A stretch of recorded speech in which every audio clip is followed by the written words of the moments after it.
Right, I thought it was about time we brought you guys up to date with what we're doing with the M4, because we haven't used it on track, so we haven't really done much on it, so we haven't seen this car for a bit.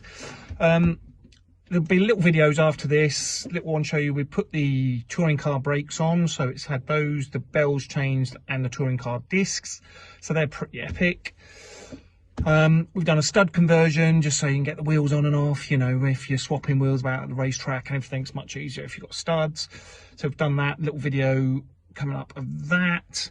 Well, we've also put some front canards, carbon fibre dive plane thingies on the front.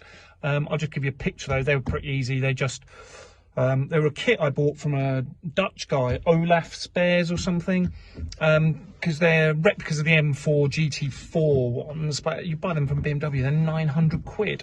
So these are carbon fibre and they're 200 and something euros, just a bit of a stitch up for a little bit of carbon, but that's life, isn't it? Carbon tax. So I'll just take a picture of those because I put a bit of 3M tape, you know, measured up how I wanted, and I measured the angle, everything, put them on, a little bit of 3M tape and then self-tap us through that. So they're on as well. And then, yeah, I think next thing now it's going to be getting it up to hybrid, getting all the exciting bouncy bits and adjustable geometry fitted. Then hopefully it'll be a track legend, but we will see.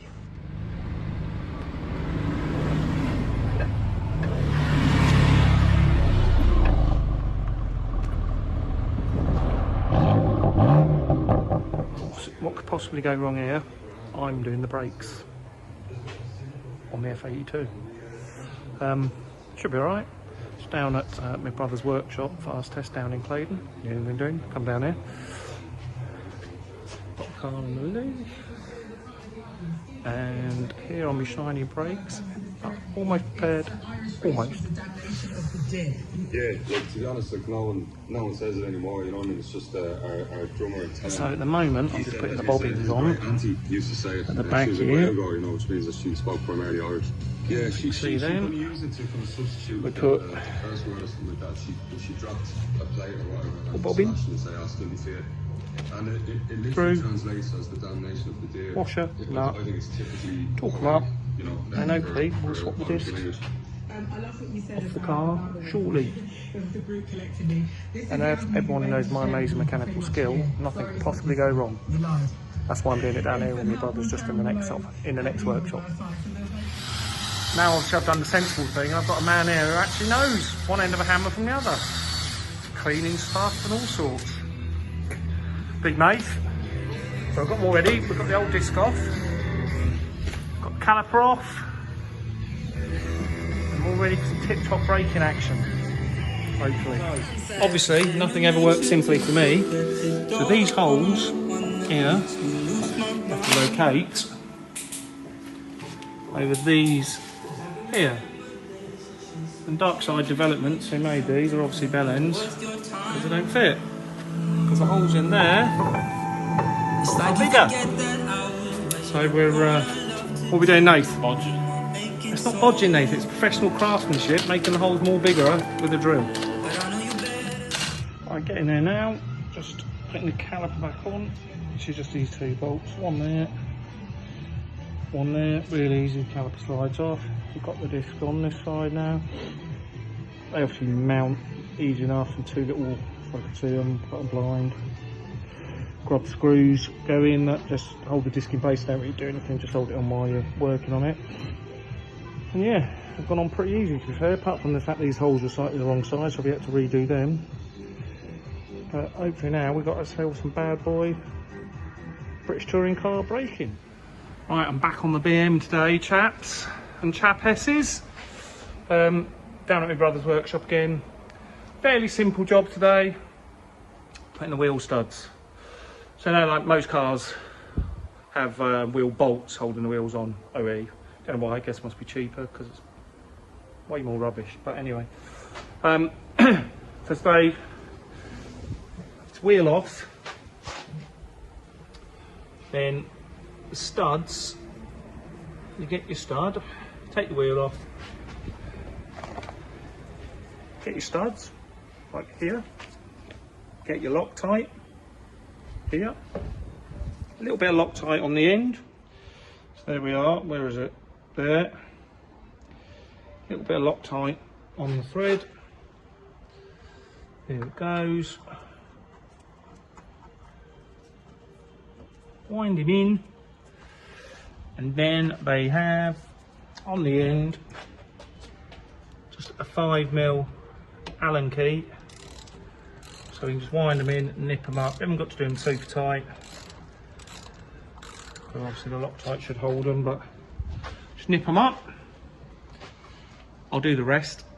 I'll do a Blue Peter, here's when it's done. Right, there you go.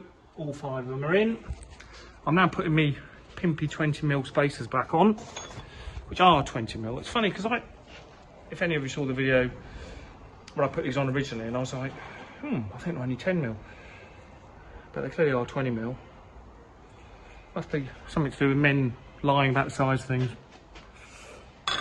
But anyway, and the spacer goes on like so.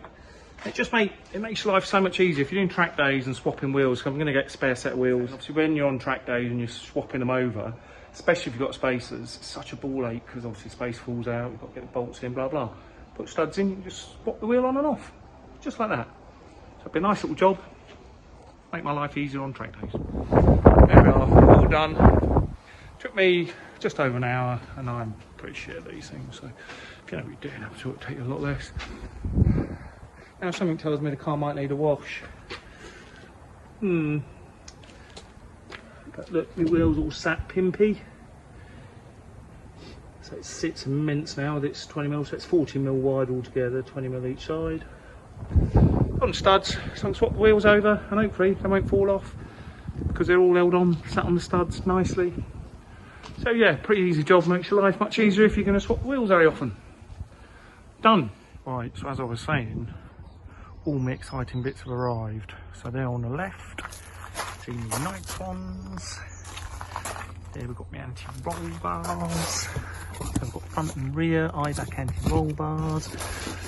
Then we've got our solid control arm, front control arm bushes.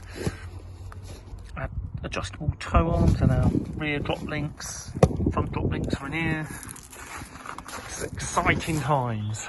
Getting ready now for it all to be fitted. Right, so there you go. You've seen all the little jobs that we've done, and like I say, next stop, bouncy, shiny new bits added on.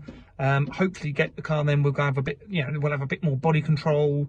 We're going to leave these tyres on, the AD08s, going to leave them on for the next track day, because I think if you change everything at once, you don't really know what made the difference. So we're going to go for the coilovers and the adjustable geometry, get a base set up, leave those AD08s on, take it up to SNET, see how it compares time wise. So yeah, we'll do a video of all the suspension and bits being fitted, show you a bit of that, and then next thing, hopefully a bit of track time in the old beast. So yeah, thanks for watching guys, and if you enjoyed the channel then do subscribe, drop us a line if you want to get involved, come to any terminal velocity events, if you want to bring a trade stand, if you just want to come and watch, or if you want to run your car. Details are here or possibly there, depending where Warren's put them. And see you soon.